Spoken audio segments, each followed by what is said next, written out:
Hey, good afternoon, gentlemen. Just two questions, if I may, please.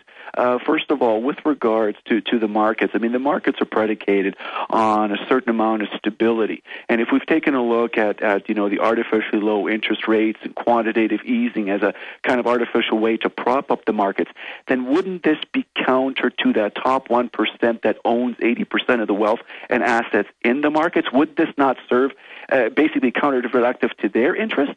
No, they want to keep the quantitative easing in to prop up the general market so they can control the ups and downs and siphon off money because they're involved in total insider accounting level fraud. It's total insider. It's beyond insider. Greg, do you concur with that? Well, yeah, I mean, take a look at when you talk about the very low interest rates. That's what they're borrowing at. Not what we're borrowing at. They are borrowing at the Fed window, in some cases at actually negative interest rates, but normally about 0.25% interest is what the big banks are paying. 0.25%, basically nothing. And then they are lending to us. Look at your credit card rates. You're at 29% in some cases. Look at what they're charging the European Union. They're charging Italy like 9% interest, and they're getting it at 0.25% interest. The spread is insane, and Greg, they're making that money. Look at how they're moving to get rid of our credit rating. Geithner saying it would never happen, knowing they were planning it. They're maneuvering us just like a third world country into complete receivership. Well, yeah, and what's happening is that we are lending them money at 0.25%, and then we're borrowing it back at massive interest rates. I mean, keep in mind that the banks today are holding $1.5 trillion. U.S. banks are holding more than $1.5 trillion in cash assets. What the heck is going on? Well, that's our money. System. We guarantee their fiat currency, then they loan it back to us at interest. Frank, does that answer your question? What's your other one? It does. Thank you. And another question for both you gentlemen, please. With regards to the Occupy movement, no matter what we may think about that on its effectiveness or not, Mr. Celente, alluded to something a few days ago, which I think, may be a way of looking at this. He was talking about the idea of a boycott, that if we just buy local, or in fact, in many cases, not support the system by either A, withdrawing our funds from the economic system. Yeah, that's what Catherine Austin Fitts says. Yeah, just buying staples and then taking the money out of the financial system the way we know it. I mean, that would cause the so-called elites a lot of infighting. Wouldn't you gentlemen agree? Or Frank, let me briefly get solution ideas from Greg, and we'll go to Kyle and others quickly. What are solutions, and particularly, how about this true local sustainability? I mean, it's not even so much a solution, it's a survival tactic. We're going to have to do this. Well, I think the first simple step is most of America and places Texas, California, New York have community credit unions. These are not-for-profit banks that by law must loan all their money into the community. Move your money there. Don't feed the snakes that bite you. I have my money at the New York Community Credit Union, Lower East Side People's Federal. They were the ones that, by the way, are Occupy Wall Street's banker, and they're the ones that Goldman Sachs is trying to shut down because they're so that's the interesting thing. These guys like Goldman and Capital One has gone on a warpath against the community credit unions, which means that they're probably a very good idea, a good place to put your money. They're safe and they're insured. And they loan into the community. They do not do. They are prohibited from doing derivatives trading. I want to announce that instead of just being even in local banks, I'm going to move mainly into credit unions with the InfoWars piggy bank. Thank you, Frank. Kyle in Oregon. Quick question. Go ahead, Kyle. Thanks for calling. Sounds like somebody's vacuuming or something, Kyle. Put Kyle on hold. Hey, we'll go back Alex. to him. Alex. Okay, go ahead, Kyle. I apologize. Yeah, you got to turn your radio so off. much to credit you for, so much to relate to you. In terms of the biggest threat, to our children, outside of them being a walking debt, about the vaccines, that's my biggest question for you. A lot of my family. I'm going to have to put you on hold. We're taking financial questions right now, Kyle. I'll come back to you in a minute after Greg's gone. Lennon in Oregon. Lennon, you're on the air. Hi, Alex. Yes, sir. Yes, hi. I would like to first thank you, gentlemen. You're two of the best investigative journalists ever. I'm going to ask my question. I'd like to just add a comment. Go ahead. Off that first question about the interest rates, this is a corporate takeover. There's no other reason or the destabilizing of governments and nation states. Corporations are taking over. They're doing it by decreasing the interest rate. Bernanke's decreasing the value of the dollar to increase exports. That's what he says. Of course, we have no exports. NAFTA did away with that. You guys know that. They're taking this system down pillar by pillar. Excuse me. They're killing two birds with one stone. They're consolidating the power slowly and in the cover of darkness. This MF Global reminds me of Lehman. This time it's the hedge fund collapse. Look for Jeffries and BlackRock to fall next. I totally agree with you. What's your question for Greg so you can answer it when we come back from break? It's a very broad question. Mr. Palast, where are we going? More specifically, what will finance and the economy look like in the future? Well, that depends on if these people win. But, yeah, let's look to the future with Greg Palast straight ahead. Hopefully I'll keep him a little bit in the next hour, at least 5 minutes ahead of Gary Franchi joining us. Stay with us. We'll be right back. From the shattered Rust Belt come the Las Vegas. Now also available in digital format at Amazon and iTunes worldwide. Don't come calling when your walls start falling down. I've got a little bit of respect. Don't take it away.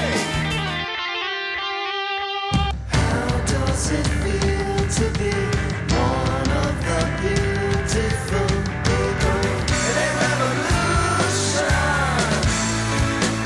Time to drag it. Life Before the Collapse by the Las Vegas on 180-gram vinyl and mastered especially for vinyl by legendary audio engineer Steve Hall. Why don't want me to Life Before the Collapse by the Las Vegas. The Las Vegas. Now available at Amazon.com and iTunes. You don't need me to tell you that humanity is in a deep crisis. Everyone can feel it. We know a tectonic struggle is now taking place between the forces of freedom and those who love darkness, bondage, and enslavement. Yes, my friends, evil is rising. But take heart. For every action, there is an equal and opposite reaction. Recently, New World Order operative Hillary Clinton admitted they're losing the info war. We are in an information war, and we are losing that war. The globalists are scared. They've overreached. The future of the info war is in your hands. Join PrisonPlanet.tv. Download the thousands of special video reports, ebooks, and more, and get them out to everyone you know. Continue to spread the word about the broadcast on YouTube, Facebook, Twitter, and every other globalist propaganda platform. We are going to use their system against them. The info war now goes into high gear. If you're a man over 40, you may feel like half the man you used to be. Are you gaining more body fat? Are you feeling tired? Are you losing your sex drive? It's not your fault. After 40, your body's testosterone may start dropping. And if you are an African American man, you're at a higher risk of your testosterone turning into estrogen. Be the man you used to be. Call for a risk-free trial of Ageless Male, a natural supplement shown to raise testosterone by 61% and maintain healthy, normal levels. You can feel the youthful energy and the healthy sex drive you once had. And Ageless Male is all natural. No injections or appointments. Just one quick phone call. Get your risk-free trial of Ageless Male. Call 1-800-497-8345. That's 1-800-497-8345. With Ageless Male, you can raise your testosterone naturally by 61%. Call 1-800-497-8345. That's 1-800-497-8345.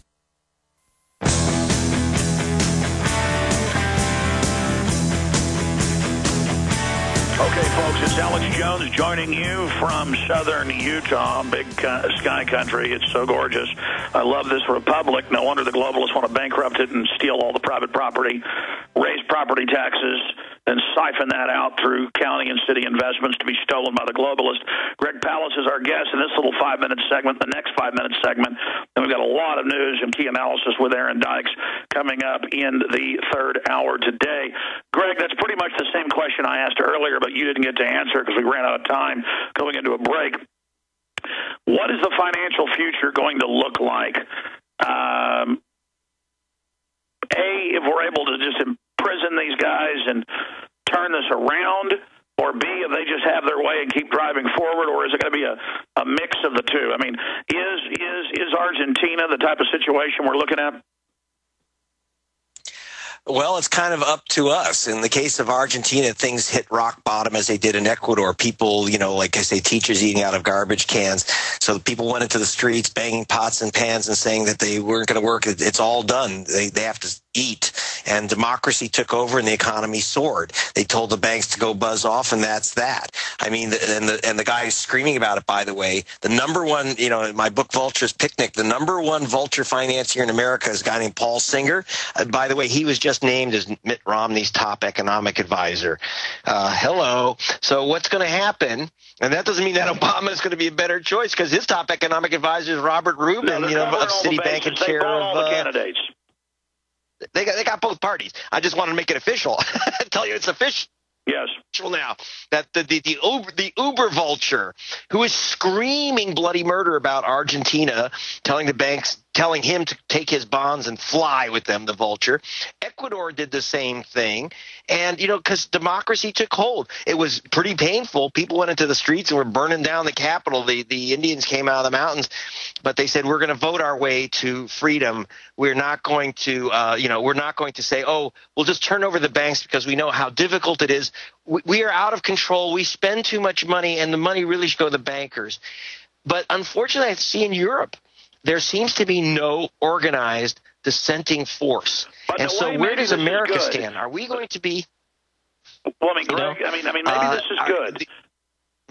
Maybe this is good to let them go all the way and really show people what bankster globalist tyranny is before people finally wake up. We'll take another call here. Craig in Connecticut, you're on the air with Greg Palast. Go ahead, Craig. Great. Thanks, Alex. And hi, Greg. How are you? Quick question for you. You've been doing a lot of analogies to the case with Madoff to MF Global. I think one key difference that I'm seeing right now is that the trustee, Irving Picard, for the bankruptcy with Madoff, he's been doing a phenomenal job in tracing the assets, where they went, clawing them back from people who had the sweetheart deals. Do you guys have any insight in terms of the trustee that's here? Is he a globalist? Is the trustee to be trusted? It doesn't look good. I've talked to Salente and others, and now 2-3 weeks into this, they're saying we're not going to discuss where the money is, and you're just not going to get it back. But then we saw that kind of reverse with the CEMT group come in and dump $300 million in, but that's not going to satisfy people because this is a lot bigger amount. Greg Palast? Well, actually, that's one of the things I'm very concerned about is who exactly is going to be on top of this ship. There's two types of trustees. You're right. Picard on the Madoff deal, I think he shocked everyone by actually saying, wait a minute, there's some guys who got some sweetheart deals, and he's trying to claw them back. He doesn't have much legal authority to do that. Just keep in mind, and he's only one of the big billionaires has given back the money. Actually, a guy who died, his wife gave it back, and she didn't want blood money. But in the case of MF Global, I'm worried we're going to end up with something like the BP situation, where the trustee is this guy Ken Feinberg, who's usually used as their big trustee, and he's otherwise known as the Reptile. Now, when they use Feinberg, Greg, stay there. Let's hear about the Reptile on the other side. Great question, caller. Great question from Craig. More calls straight ahead.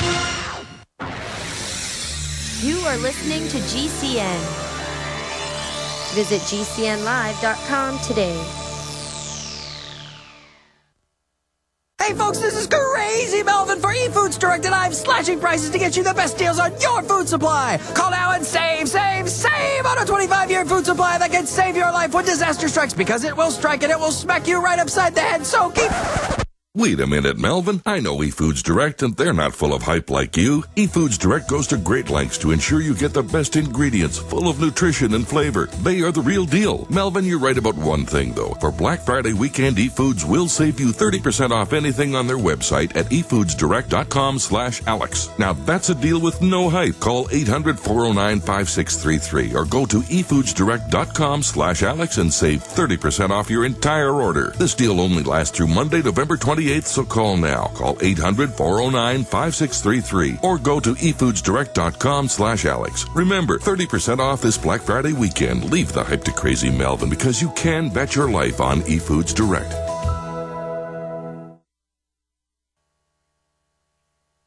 Waging war on corruption.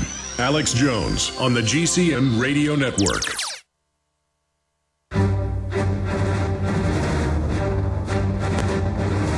Big Brother,